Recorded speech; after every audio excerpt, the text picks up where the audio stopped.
Hey everyone, welcome to episode 598 of the My 123 Cents podcast. I am Kevin Huntsberger, joined this week by Chad Smart. Chad, how are things going out there on the left coast, as they say? It's a bit chilly. I think we're hitting the gray May right before the June gloom, and then so temperatures are actually decent. So It is chilly here in Southern Illinois for sure. Been wearing a jacket. I sent you a snap the other day. Went to the movies with my new, I should have brought it in here, but my new WWE Classic Superstars blanket from TikTok shop. So, yeah, I don't, I yeah, I still don't understand, but I guess that blanket was handy. it was, yes. What do you mean you don't understand? You don't take a blanket to the movies?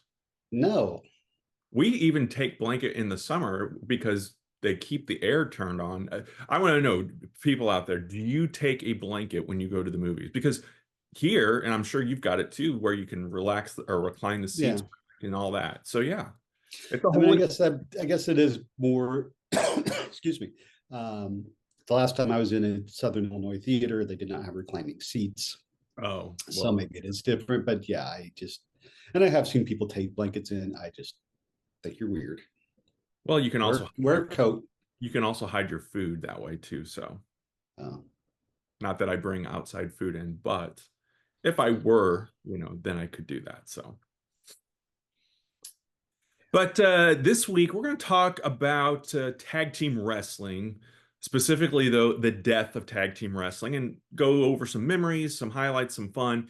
Um, but before we get there, obviously, some news and notes. And before we even get there, we're going to play another round of blind ranking because it's been a minute since we've done it. And this kind of fits the topic and current events. So if you're listening to this in May of 2026, it'll make sense. If you're listening to this down the road, it may not. But we know, or at least I know, I'm assuming Chad knows that coming up at Backlash, and I don't know when that is. I know it's coming up soon, though. it's Saturday. It's this week. Oh, it is. Okay. Well, then this is even more perfect for the timing wise. Mhm. Our boy Danhausen is going to be in a tag team match against The Miz and Kit Wilson. Yes. Okay. I always want to say Williams. I don't know why. So Kit Wilson was part of a tag team, and his partner, I guess, is hurt, and that's why he's been kind of going solo. Is that I don't know the whole story Yes. behind that. Um, and The Miz is kind of taking him under his wing. And of course, now Danhausen is there. He's beaten both of them in singles matches. And so now apparently Nick Aldis has set a tag team match. But Danhausen has to find a partner. Now, I haven't read any speculation. I don't know who the partner is going to be. I'm sure it's going to be, I hate to be pessimistic, but I'm sure it's going to be a disappointment.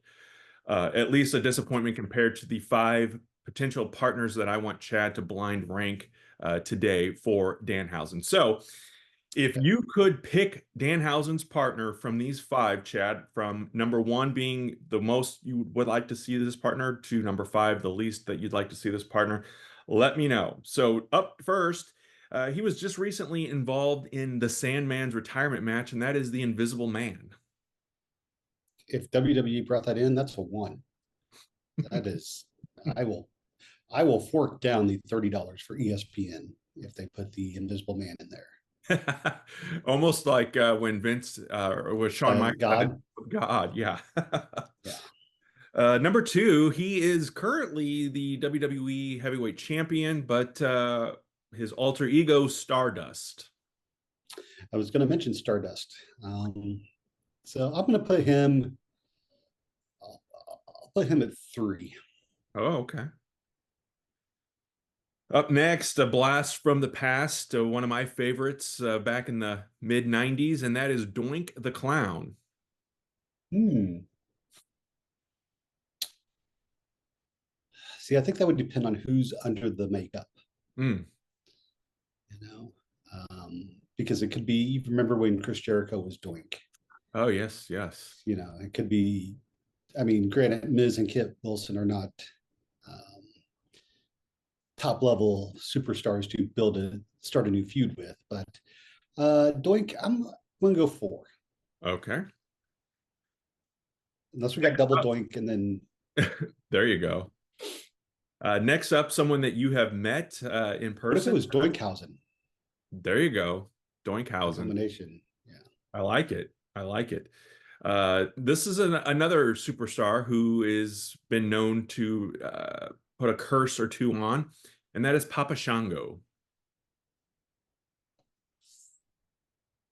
Just because I have a feeling, or I have a name for the last one, and I don't think it's going to be it, but just in case. My problem with Papa Shango is that Charles Wright, I hope I'm pronouncing his last name correctly, or Wright. Um, Yes. uh, when I met him for the Papa Shango photo op, Uh-huh. he wasn't really enthusiastic Oh, about really? being the Papa Shango character. And granted, he was doing like Godfather, Half the Day, Papa Shango. So it may have just been and this was, I don't know, 10, 11 years ago. I think maybe now it's more lucrative for him to Yeah. do Papa Shango. Uh, so if he's into it, I want to put him at two. Okay.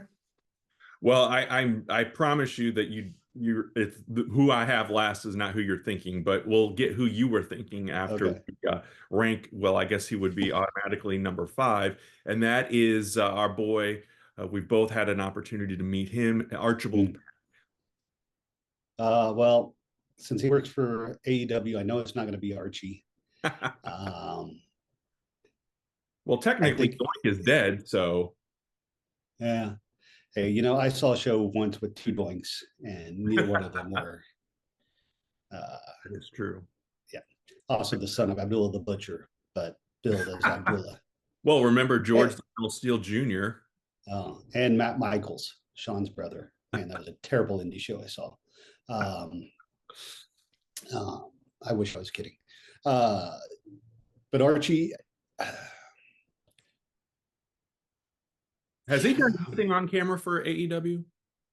no, no, he had a retirement match against Orange. Um, I was going to say Orange Julius. That would be a totally different thing. Orange Cassidy a few years ago at I think it was an indie show. Oh, okay. Um, so Archie, I mean Archie, I would love to see Archie back in the ring, but I don't see it happening. So five is a good spot for Yeah. him. But I was thinking the Boogeyman would be, Oh, yeah. Okay. That would have been a good one. yeah. So Well, we are going to talk about tag team wrestling, the lack of the incarnations of it, the in our heyday of wrestling, and we've talked before.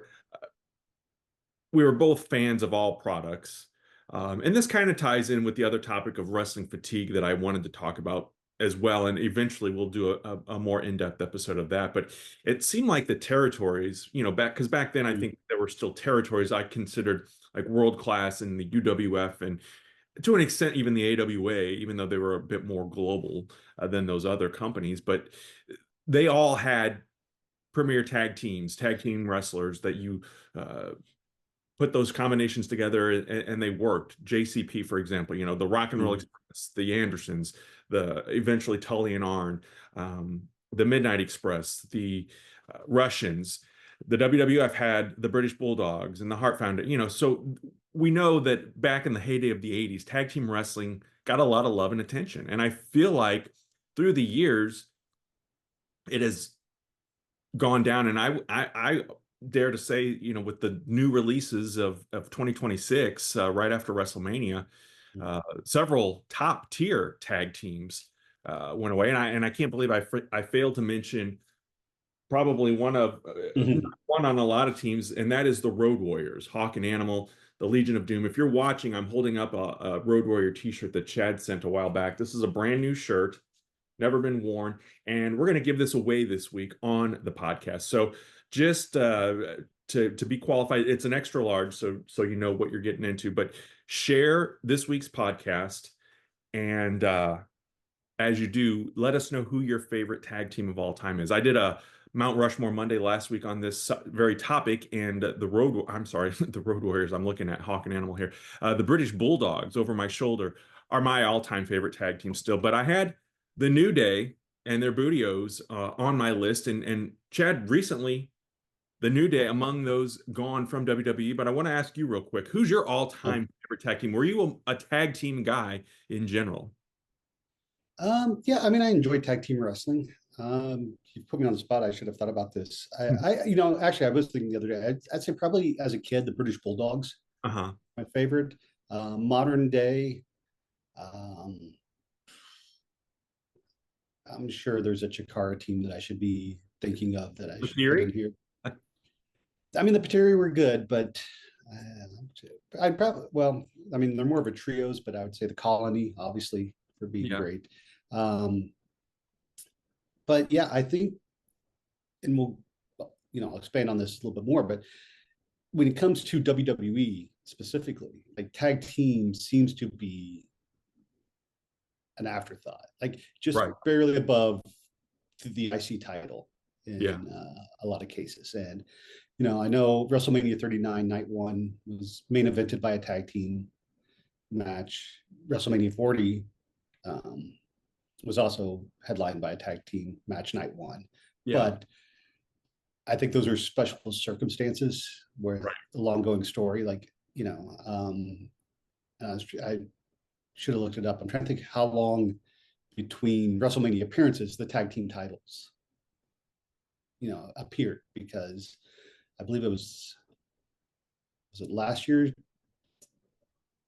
the titles were shifted to the SmackDown before WrestleMania. I'm trying to remember Yeah, uh, I believe you're right on the on TLC match. I think. well, this year there were, with the exception of the six-man tag, Uh, the Usos and LA Knight against ISHO Speed, Logan Paul and Austin Theory. The women's tag team titles were defended in that fatal four four-way. way.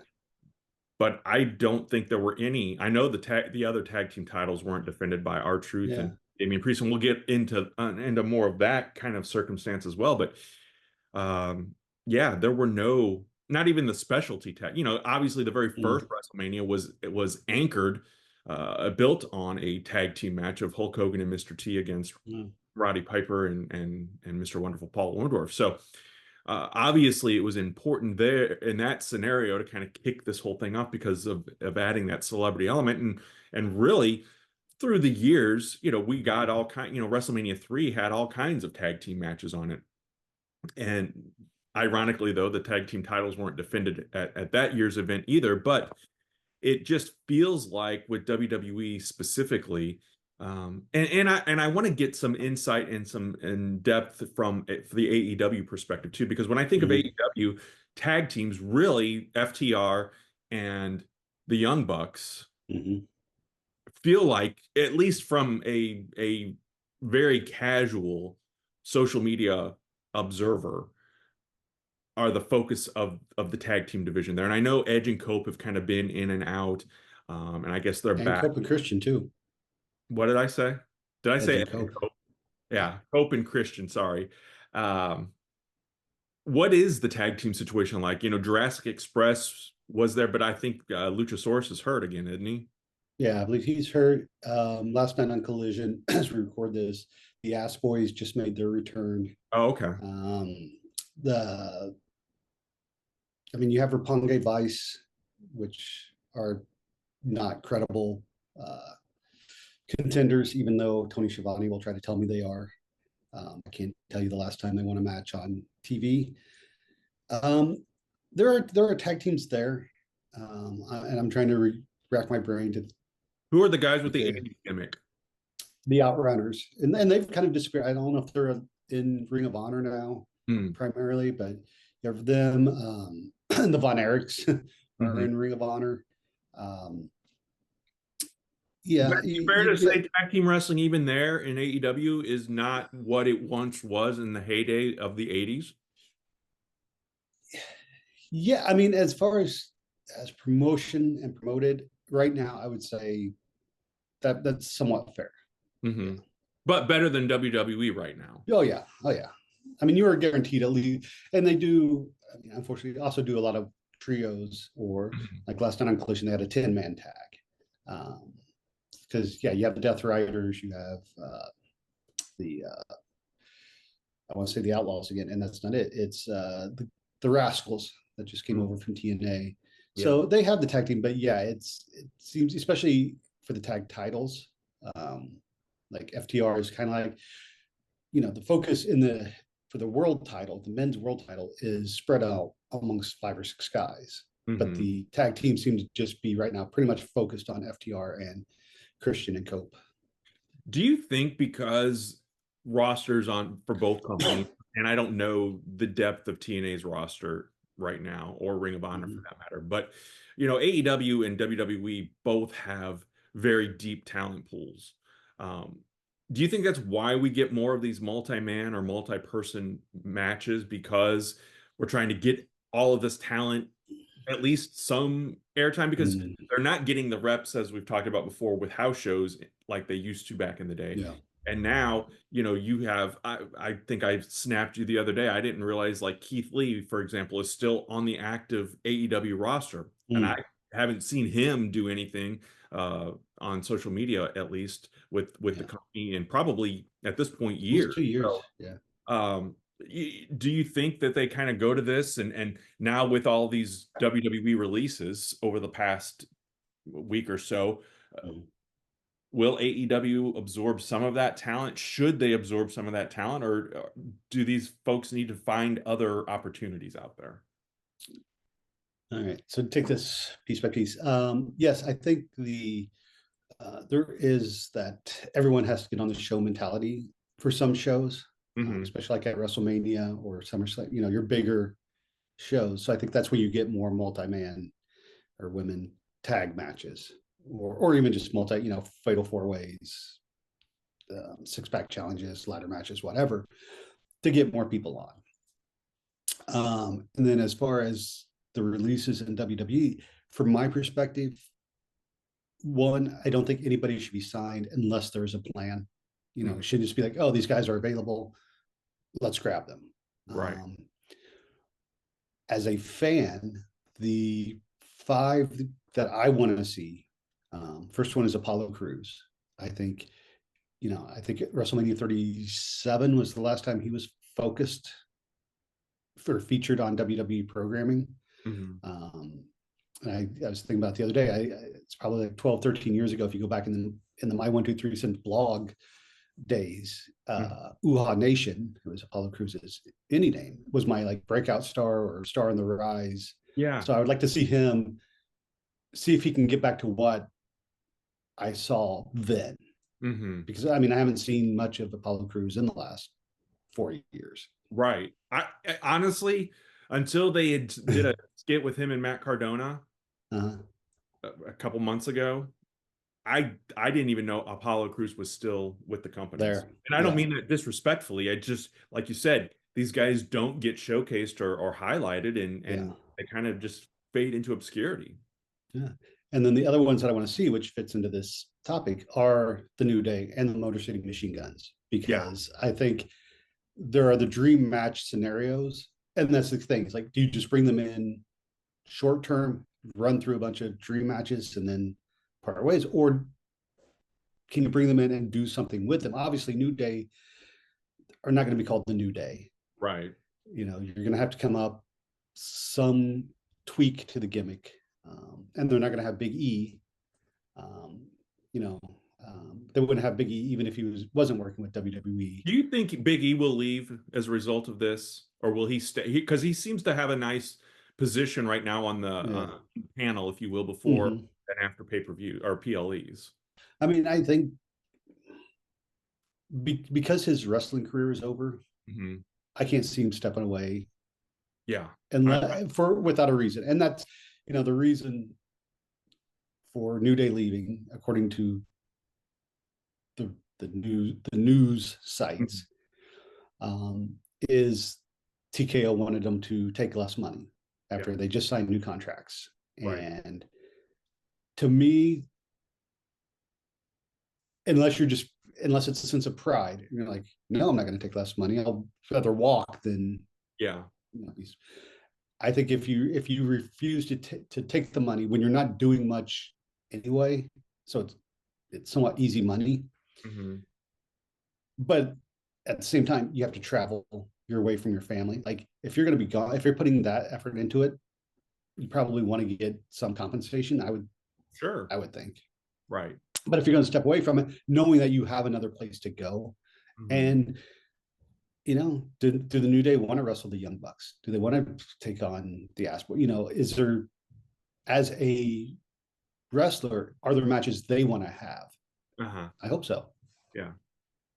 Yeah, because I've seen the speculation because I get have they crossed paths? Obviously not in person. Kofi, I didn't realize Kofi'd been in WWE for 18 years, but Yeah, did these teams like on the YouTube series or so? I feel like there's been some kind of cross promotional. they've had some promotion at like video game conventions or Okay. competitions, and I just right before we started recording, a video popped up on Instagram where it was the Young Bucks and Kenny Omega coming out, and I don't know what promotion. It wasn't AEW. Hmm. I don't know if it was New Japan or something, but they were all wearing New Day T-shirts and Yeah. kind of Yeah. mimicking New Day. So, and then what surprised me is that New Day and Motor City Machine Guns, I guess maybe had a dark match in Hmm. WWE, but they never crossed paths in the year and a half that the Machine Guns were there. Do you think the Machine Guns go to AEW or will they go to back to TNA? I mean, I would hope AEW, but again, I Because without knowing. I think they were up for either company Mhm. at one point and ended up signing with WWE. So Yeah, and I think it's again not knowing contracts, not knowing financial situations, not knowing what someone wants out of their career. But as a fan, I hope they show up in AEW. yeah, it's going to be an interesting 90 days because I think that's when most of these no competes Mhm. Yeah, and I expire. believe AEW has a Dynamite in Detroit right after the 90 days are up. Oh, really? Well, that would be a very interesting scenario for sure. Yeah. Um, Back on the New Day, to me, they were, and that's this part of the reason why they're on my Mount Rushmore of tag teams is the charisma couldn't be matched in that era. Mhm. There's just something about the bright colors, and again, I'm going to reference the box of Bootios that I have here. It's just the box, but there was just, and I can still remember them all kind of getting together and how it started, and they were, I believe, like a heel faction at first, and Mhm. then they just resonated, and the longevity, and we were kind of going back and forth on Snapchat yesterday about the longevity. Kofi Kingston technically, I think it spent more days in WWE than Hulk Hogan did, and so people Almost 4.5 years by my calculation. 4.5. Okay, wow. So, um, to your point of in previous episodes, sometimes these guys do need to go away and get a Mhm. fresh coat of paint, and whether the New Day come back at some point, I don't. I mean, I'd never say never. I'd never in a million years thought Cody Rhodes would come back and then become the biggest star in the company or one of the biggest stars in the company. So, Mhm. but the longevity of the New Day, keeping them together, and I think had Biggie not gotten hurt, I feel like they would all three have still been a unit. And I liked how, and again, this is the uniqueness of that tag team or of that faction, I guess technically a faction, is they were able to attain singles glory as still being under that tag team umbrella. Uh, Mhm. Both Kofi and Biggie won the big belts. Of course, those runs were brief, but Kofi Mania, I went back and watched that match or part of that match with Daniel Bryan the other day that Kofi had at Mhm. WrestleMania before COVID hit. I don't remember what number it was, but um, and just that excitement of Kofi winning the Yeah. gold only to be destroyed by Brock Lesnar a few months later on SmackDown. But I say all that to say, like, you wouldn't have probably seen, and I know eventually we saw some of these tag teams like the Rockers or the British Bulldogs or the Hart Foundation, where one of the members breaks off and becomes the Shawn Michaels of the team, if you will. But with New Day, I like how they kept the integrity still there. I don't think in the 80s that would have worked where Shawn Michaels would have won, beaten back then, let's face it, Hulk Hogan or Randy Savage for Mhm. the title, and still teamed with Marty Jannetty. So, does that make sense what I'm saying? Like why New Day Yeah, is so unique in that? yeah. they're unique because I'll use the Horsemen as an example. Uh-huh. You Oh know, yeah. you had four of them, Yeah. hence the name. But Ric Flair was the focus, Yeah. and it was everything you do helps Flair keep the title. Hmm. Whereas with the New Day, there really, even when Kofi was champ or when Big E was champ, there was no singular leader. Right. It was a unit, like you Yes. said, and so I think that helped. You know, I think that probably helped keep them together in the fans' eyes because it wasn't okay. We're going to push this guy, or if you look at tag teams, there's always usually one Ricky Morton and one Robert Gibson. Hmm. They have kind of a pecking order in Yeah. the team. Whereas, I mean, I would think Xavier Woods is probably the bottom if you have to put somebody, but that's based on the matches. I think when it comes to the personalities and the glue, he was the one holding the team together, though. Yeah. So, yeah, they're very. They each had a part that was not greater than the individuals. Yeah. Yeah, and I think that that was important. And kind of, I think maybe the team that established that mindset were the Fabulous Freebirds back in the day Mm-hmm. with the Freebird rule. Obviously, I'm talking Michael Hayes, um, Terry Gordy, and Buddy Roberts. Not, no offense to Jimmy Garvin, but once he got into the mix, and then the team kind of split or fractured, and it was Hayes and Garvin kind of teaming up, a whole different Freebird scenario, even though they shared the name. It was And, not. and real quick, Yeah. when can we get a Danhausen Jelly Roll segment where he calls him Jimmy Jam? He calls him a free bird. Yes, that could happen. Maybe Jelly Jam will be the mystery partner. Maybe. Oh God, I I have heard speculation, but I have don't you. think it's Oh, I real. hadn't. I didn't. It didn't even cross my mind until.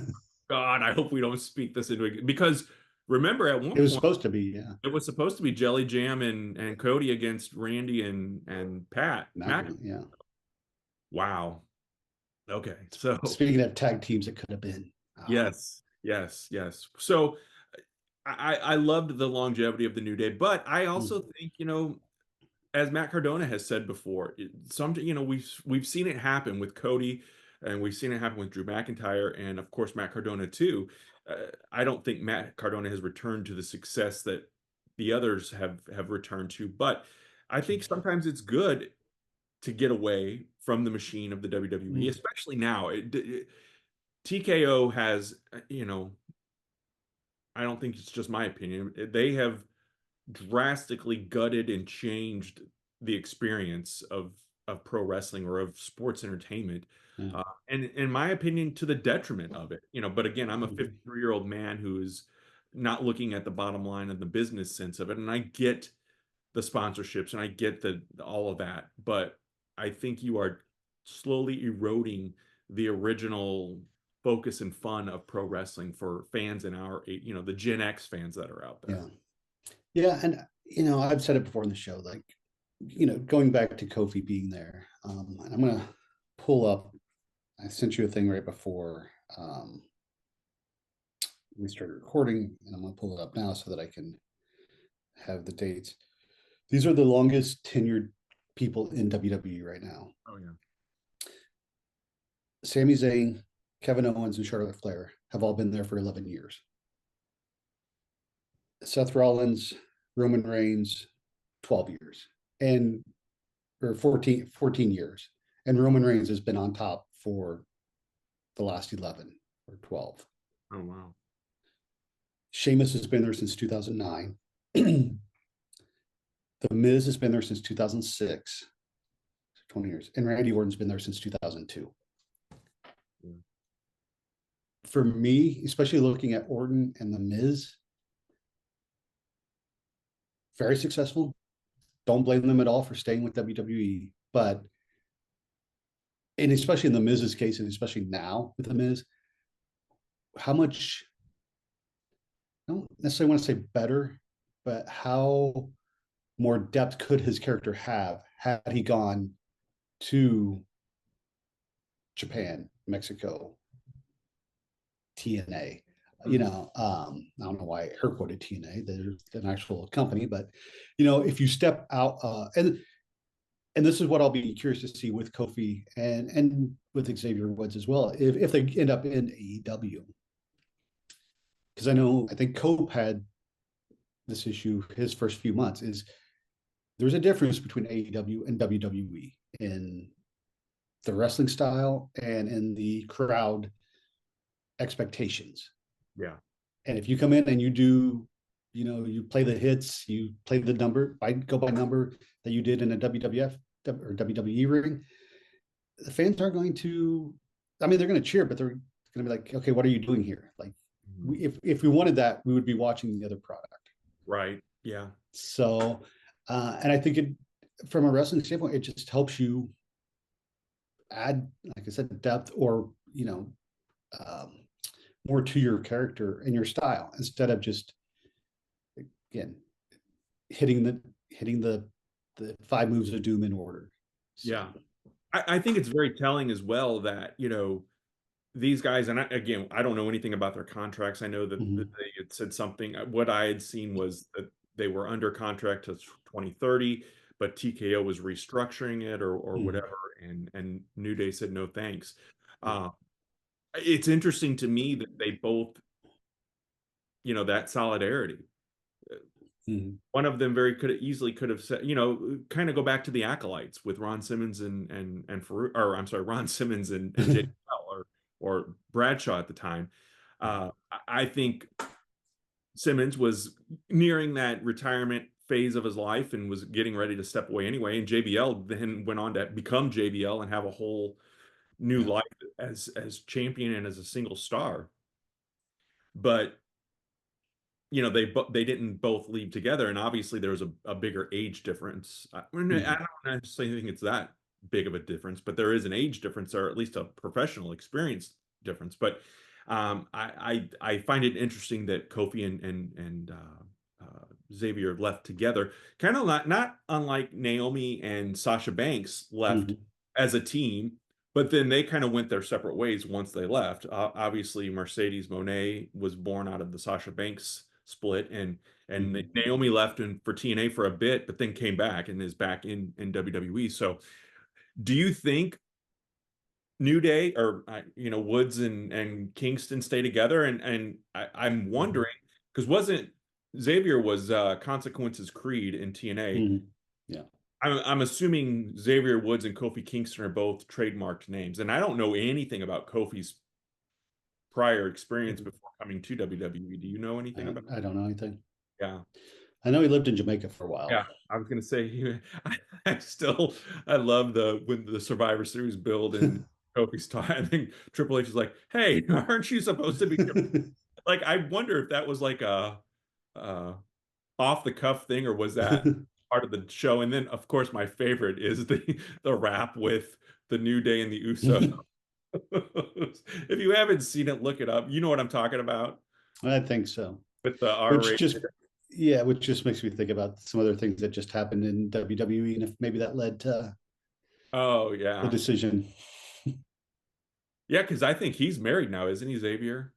I think Uh, he's I don't since know. gotten married, and so maybe I don't know. Who knows? Um, but yeah, tag team wrestling is just not to me is Mhm. except and I love our truth. Damian Priest is okay, but like them as a tag team, the MFTs who were some of the members of that faction, which until today I didn't know stood for My Family Tree. Huh? Did you know that? I did not. Did I I, care? No. well, exactly, and so obviously those guys have I been just thought it stood for more effing Tongans. that that could be too.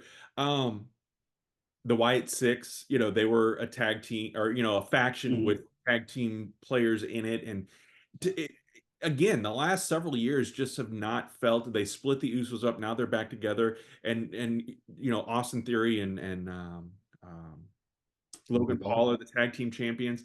It just feels very disjointed right now. Mhm. Both of your tag team champions are like what I like to call makeshift tag teams that don't fit Yeah. that typical tag team bill. And 6 months or a year from now, will either of these tag teams still be tag teams? I tend to think not. Yeah. And it makes me wonder again why they splintered off and did two different tag team champions, because right now there's, other than the Usos and the Street Profits are back, but Yeah. what other tag teams are there in WWE right now? Are the Viking Raiders still around? I think they're in AAA or have been doing stuff in AAA. Yeah. I think I wish my Spanish was better. I was trying to come up with sidekick still to The Americano Americana. Grande. Yeah. Yeah, I think Rayo and Bravo could be more than what they are. Hmm. Judgment Day's broken up. Um, yeah, I have a hard time thinking of who's on the WWE roster anyway, but I don't. Yeah, who are if you said okay at Backlash they're going to add a tag team title match, who would you put in there? Hmm. I mean, right now, I guess the smart money would be on the Street Profits against Yeah, Paul and in theory. Theory. But again, who's going to wrestle Damian Priest and R-Truth? And they don't. I don't even think they Miz have and Kit Wilson. a snazzy name. Yeah, The Miz and Kit Wilson. I mean, Yeah, it it is a fall from tag team grace, like we said. In the hell, the first 2 years of Survivor Series, you had 20, or mm-hmm. I guess 10 10 teams. teams that were competing on And that that. also include the Conquistadors, so let's not get too crazy. Well, the second year, yes, but that first year, those were all, both. I I mean, were don't the know. Young Stallions on that team? Yeah, and that's what I was about to say. I was a fan of the Young Stallions. I think that they were an underrated, overlooked team, as well as Power and Glory that I mentioned a few weeks ago too in my tag team, or not my tag team, but the WrestleMania Mount Rushmore Monday of title changes. The Nasty Boys. I never resonated with the Nasty Boys. I like Power and Glory better. But anyway, Yeah. um, back then you had multiple teams you could insert into a championship picture Yeah. and have these, like we said earlier, the Road Warriors and Demolition, these dream match scenarios, and some of them came a bit too late. And then some, you're inserting that third member like Crush, which I think that's obviously when they jumped the shark, so to speak, with that team. And Demolition wasn't around much longer after that. But to me, we were talking about that longevity factor, but then you look at it, and it feels like Demolition, for example, was around forever back when we were Yeah. kids watching, but really from 87 to 91, they were there about 4 years as a tag Yeah. team, you know. Um, and it felt much longer than that. And they dominated and were such a big part of it. And, you know, guys like the Junkyard Dog or Don Morocco and those 80s classics were only there for a handful of years, less than 10 years in most cases. And now we've got guys like The Miz and Randy Orton and before them Kane and The Undertaker who were around for decades. But it doesn't feel I can't explain it. And maybe that's just part of the growing older and it not just I don't know, man. It's a different experience, obviously, watching wrestling these days. I would love to get a new fan's perspective, and by a new fan, I mean you'd think probably a kid. Like, what do they think? Like, because back in the day, you know, are they going to have a shelf full of figures behind them like I do right now? Probably because they make so many dang figures these days. But it's just such a Well, different. yeah, but the figures are also $30 a piece now, as opposed to five or That's six when we were a kid. Which, like I That's said, true. They are more of a collector's item, I think. And in a lot of yeah, cases, I think even the cheapest ones are $7 or $8 for the little bitty figures, and then basics are about $12 these days. But and I don't know. I'm rambling at this point, but do you see like the MFTs, for example, the ones that were released, and I don't even have. written down which ones were. JC Mateo and Tamatanga. Are those both Haku's kids or? JC Mateo isn't. Oh, oh yeah, JC Mateo. Yeah. But was was that Haku's son? Because I think so. I think it's one of them. Yeah. but JC Mateo was not a quote unquote Samoan dynasty member, right? No, no, Bloodline member. no. That's why he got released. Where do you think he goes? He was big on the independent scene and He was big on the. uh, I mean, he had a few AEW appearances. I maybe he goes back to Japan mhm, because this thing too with these releases is again, I don't want everyone just to show up in AEW. AEW has too big of a roster right now anyway. yeah, Um, and I think TNA and MLW are somewhat viable options for steady income. But much like carrying Cross, I think some of these guys need to get away from get the WWE stench off of them before you bring if you were going to bring them in. Obviously, that doesn't count for the New Day because, as you said, they're such a popular and even though the last 2 years have not been the most exciting of their career in WWE, the previous 20 years makes up for that. yeah, But I think any of the MFTs, I'm trying to think who else besides Damian Priest, or not Damian Priest, Aleister Black. Like, I think some guys just, you need more than 90 days separation before you bring them in. yeah. That's what one of the, this was before the New Day news had come out, but Mm. uh, last week on the series of Conrad podcast, Yeah. they talked about Aleister Black a lot, and a lot of the pundits are suggesting that he needs to change something up because he had the run in WWE, went to AEW, Mm. similar character, different name, and then back to WWE, and nothing really changed about him. And so they're saying stay away longer than the 90 days, tweak Yeah. your character and your focus and what you want to be because Eric Bischoff, JR, JBL, Mm. they've all said this guy has a ton of potential to be at the top of the card. And even some fans online I've noticed have said, something's not clicking. And so I think at that point, after three attempts on two of the major companies Yeah. or the two major companies, you might need to tweak and change uh, your character a bit. Yeah. And I would say, I mean, two things. One, there's all the, again, rumors about Aleister Black's time in AEW and things going on behind the scenes that don't seem to paint it favorably that he will be back in AEW. And the other thing that I would say is the success of Danhausen right now. Mhm. Aleister Black, even though they're not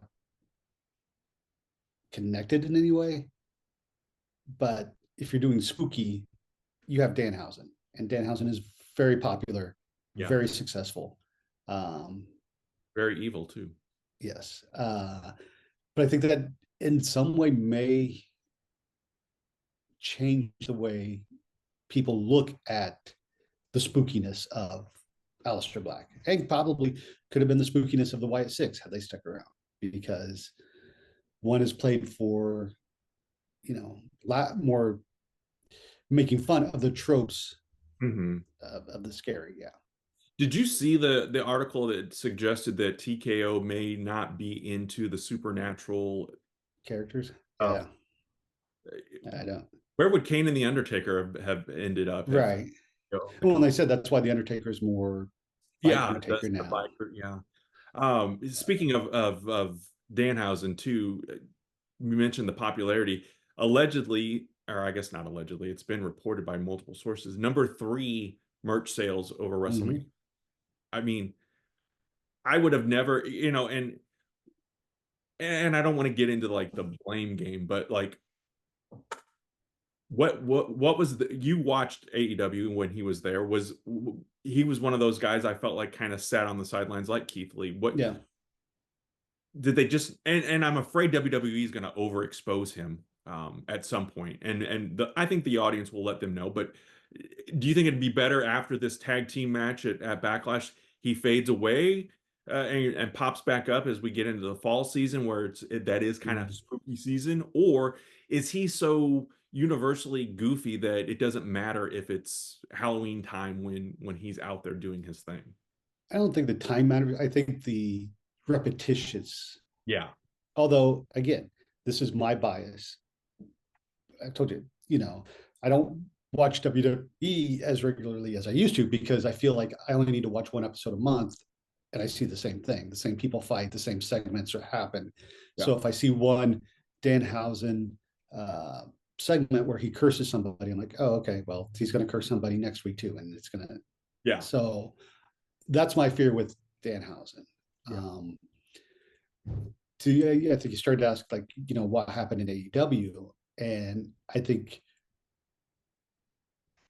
the Wyatt Six is a good example. Like Danhausen doesn't fit the AEW universe, whereas he can fit into the goofy, Kit Wilson Miz segment. Hmm. But there's nothing like that in AEW, and that's why. So the Wyatt Six, when they came in, I think we've had this discussion probably is, they come in, they cause havoc, the whole backstage turmoil, destruction that they did. Hmm. But then the next week, nothing happens. Everything's like, oh yeah, so now we're back here at Raw, and Roman Reigns is going to take on blah blah blah, and then the Wyatt Six comes out, and Michael Cole's like, oh my gosh, it's the Wyatt Six. Oh, commercial break, come back. So now we're going on to Damian Priest, and it's like the total disconnect of the spooky. It's Hmm. and that's the thing, like you don't go to a movie, hopefully, and um, I'm trying to think of one movie. Super Mario Brothers is the only movie that's coming to mind that's out in theaters. But it's not like you're watching the movie and then all of a sudden Jason Voorhees comes in for a second and then leaves, and then they go back to the. You get what I'm trying to say? Like Yeah. you have to have some continuity, Yeah. and unfortunately, the White Six, I don't think what they did with them fit that continuity. And Danhausen, the goofiness fits, if he goes out there and curses somebody, and not that it couldn't I mean, obviously, AEW has goofiness at times as well, but it Well, just yeah, you got a guy with his hands in his pockets kicking some, pocket and so yeah, right. But and I think when Danhausen first showed up, we talked about it. WWE knows how to market better than AEW yeah. and Um, has a bigger social media presence, which is what Danhausen is. do you and I, it seemed like and the Wyatt Six never resonated with me. I Mm, liked Bray Wyatt. I liked the Wyatt family. I liked the even the Fiend and the mm, Firefly Funhouse. The Firefly Funhouse stuff I really enjoyed that whole thing. And unfortunately, Wyndham Rotundo passed away before it reached its true potential, I think.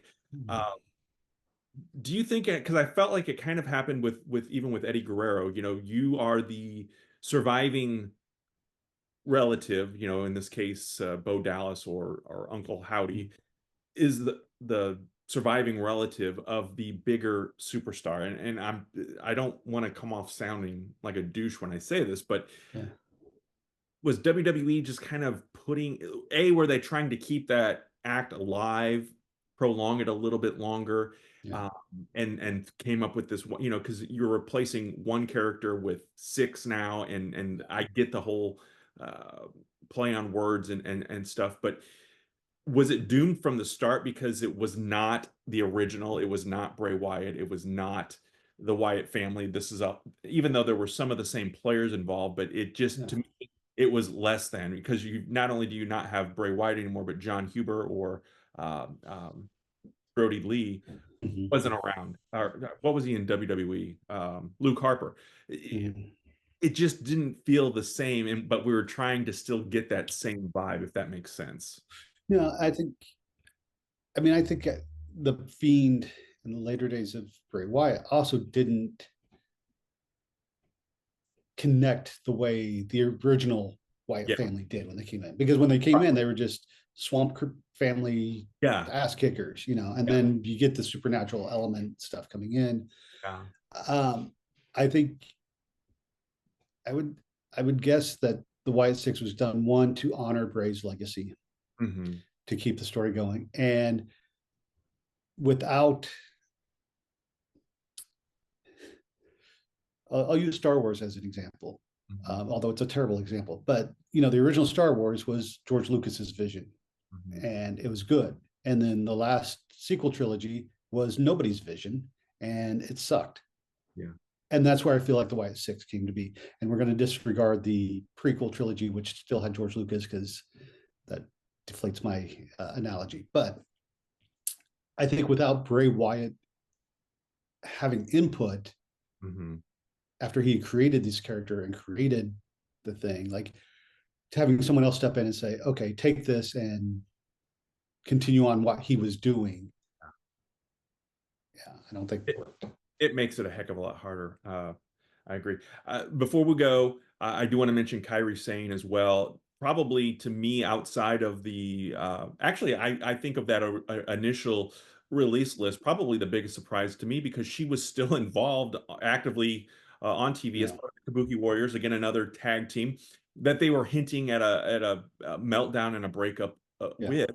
Um, were you surprised by Kyrie Sane, and where do you think she goes from here? Women's wrestling obviously gained popularity in around the world, and does she go to Japan or will she land in AEW, do you think? Yeah, I don't know, because the again news out there is that she was cut because she wanted to go back to Japan, and then she, Oh, made a statement that she never walked away from anything, and there are reports that these weren't talent cuts as more as contracts not being renewed. Um, that does make some sense too. so I don't know where, if I mean, obviously, if she wants to go back to Japan, then I would say she ends up back in Japan. Hmm. If she is wanting to work worldwide, I could see AEW trying to get her. But again, I would not want her to come in simply because, hey, ex WWE person is in here. It's Right, right. what are we going to do with her when she's here? And AEW's got a pretty stacked women's division already that could use some focus. Mhm. So I don't think adding someone to that just for the sake of adding is a good thing. So um, we'll see where she ends up. If she doesn't end up in an American company, um, that would be kind of sad, because I thought she was a good wrestler. I enjoyed watching her wrestling, but if she ends up in Japan, I don't watch Japanese wrestling, so I will be missing out, I guess. Well, that is the good, because we've talked before too, WWE or the success of WWE or any, they say high tides raise all ships. And so You know, there are many viable solutions for these talents, so they don't all end up, because back in the day, 20 years ago, they would have all ended up back in T or back, or they would have all ended up in TNA. And 30 years ago, it would have been to WCW. yeah, So there weren't, you know, AEW, Ring of Honor, which I know are kind of the same umbrella, but New Japan and CMLL, and there are places around the world, and even independents in this yeah, country have grown in size and popularity as well. Now they won't be making the paydays that they were making in WWE probably, but there are those circumstances and situations where they would definitely uh, be able to still do their craft and do it in front of paying audiences and making those paydays. So, Chad, anything else you want to add to this week's episode before we put a bow on it? since we're talking women's wrestling, I think we should acknowledge Rebel from Oh yeah, AEW. absolutely. Unfortunately, she's been out mysterious illness for the last couple of years. She came out this week and said that she's been diagnosed with ALS, which is not to my knowledge, there's no cure. Um, so we just listened thoughts out to her and her family and friends. And, I did see a suggestion that Tony Khan should do an episode of Dynamite Collision every year, call it Rebel Against MLS or something like that, to kind of honor and keep the uh, Legacy, focus. Like, see, I was trying to think of like, you know, awareness. awareness. That's what I was looking for. The awareness of it out there. So, but yeah, I mean, that's some sad news to hear, but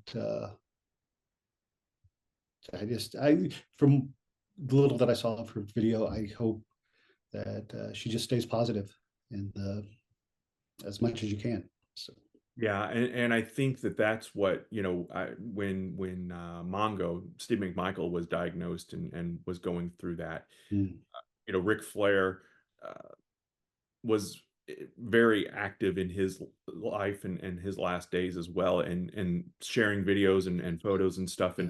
And with ALS, I don't know what the audience knows about the disease, but our neighbor across the street actually died of it a few Mm, years ago too. Um, you don't, even though it looks like you have, you are still very aware and cognitive, and mhm. it's just your body and your ability to speak and all of that goes away. Um, Yeah, I believe it's what Stephen Hawking had. yeah, So, yeah. So yeah, when I saw that, because I knew that she had had some serious medical issues. I think she had leukemia or some sort of cancer. I thought at one mm, point. Um, she was a frequent guest on Conrad and Tony Schiavone's mm, podcast. So I got to more familiar with her through that and hearing her on that. And so, yeah, very sad news. Anytime you hear of that kind of thing and a disease that is so unforgiving and so vile, it just, your heart goes out to her family and her friends and her yeah. family, like you said, and we hope that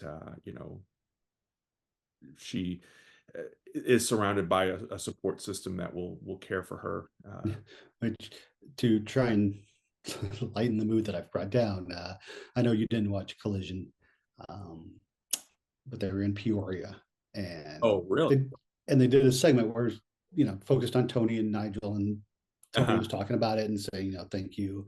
And he's like, there are several signs in the in the arena. Oh, yeah. Oh, They they cut to a guy in full I did see Jushin that. Thunder Liger gear, I did see that. who Liger after the buffet. Bro, bad. But yeah, so hats off Well, to that guy. yeah, absolutely. And Makes me my Shark Boy outfit not feel so bad. there you go. Which I saw he tweeted today for the first time in a long time Oh, too. really? Yeah, I guess his first match was 29 years ago today. So Oh. yeah, I got an alert about that. I don't know why. Twitter is or X is a weird place. Friends, we hope that you have a great week ahead. And again, don't forget, if you want to be qualified for this Road Warriors t-shirt, it is an XL. Share this podcast on social media and let us know your all-time favorite tag team. For now, we're going to sign off, but we will see you next time.